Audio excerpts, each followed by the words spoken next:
En route pour une balade en orthographe. Aujourd'hui, l'accord des adjectifs de couleur. Un adjectif de couleur est un adjectif. Jusqu'ici, tout va bien. Comme tout adjectif, il devrait donc s'accorder en genre et en nombre avec le nom auquel il se rapporte. Comme ici, pour les chemises bleues, où l'adjectif bleu prend la marque du féminin pluriel comme les chemises et s'écrit donc B-L-E-U-E-S. Même si c'est bien le cas pour de nombreux adjectifs de couleur, comme vert, jaune, rouge par exemple, il existe toutefois une règle qui vient complexifier un peu l'accord des adjectifs de couleur. En effet, lorsque l'adjectif existe aussi en tant que nom commun, comme par exemple ici orange, l'accord ne doit pas se faire. On écrit donc des chemises orange sans S. Voici quelques autres exemples d'adjectifs désignant aussi des noms communs et pour lesquels il ne faut donc pas faire l'accord. Marron, turquoise, fuchsia, kaki, taupe, etc.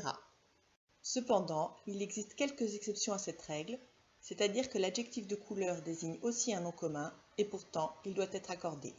Voici la liste de ces exceptions. Rose, fauve, mauve, écarlate, incarnat et pourpre. Ces 6 adjectifs de couleur existent bien en tant que nom commun et pourtant il faut les accorder avec le nom auquel ils se rattachent. Cependant, je pense que pour la plupart d'entre nous, seuls rose, fauve et peut-être mauve évoquent des noms communs. Nous allons donc dans la suite détailler seulement les 2 premiers cas. Ainsi, si l'adjectif de couleur rose existe bien en tant que nom commun, il faut pourtant l'accorder en genre et en nombre avec le nom auquel il se rattache. On écrira ainsi des chaussettes roses, rose, R-O-S-E-S. De même pour des chaussettes fauves, qu'il faudra donc écrire fauve, F-A-U-V-E-S. Mais au fait, que sont des chaussettes fauves? Eh bien non, ce ne sont pas des chaussettes tachetées comme un fauve, mais ce sont des chaussettes d'un brun ocre. En cas de doute au moment de faire l'accord, voici une petite astuce. En effet, lorsqu'un adjectif de couleur est complété par un autre adjectif, aucun des deux ne s'accorde, comme par exemple vert pâle, bleu foncé, rose vif, jaune clair, etc. Lorsque l'adjectif de couleur est complété par un autre adjectif de couleur, aucun des deux ne s'accorde non plus et les deux adjectifs sont reliés par un trait d'union. On le voit ici avec des yeux gris-bleu et des cahiers bleu-vert. Et maintenant, voici une dernière subtilité.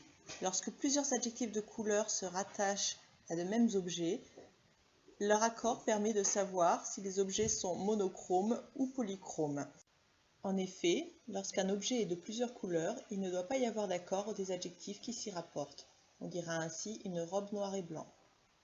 De même, vous voyez ici des chaussettes violet et blanc, sans accord ni de violet ni de blanc. Ici, nous avons des chaussettes violettes et blanches parce qu'elles sont complètement violettes ou complètement blanches. L'accord des adjectifs de couleur nous permet donc de savoir qu'elles sont monochromes. Ici, le pluriel est de rigueur car nous avons 2 chaussettes violettes et 2 chaussettes blanches. Dans le cas d'une seule chaussette de chaque couleur, il faut bien entendu accorder violette et blanche avec la chaussette, mais ne pas mettre de pluriel. À bientôt pour une nouvelle balade en orthographe.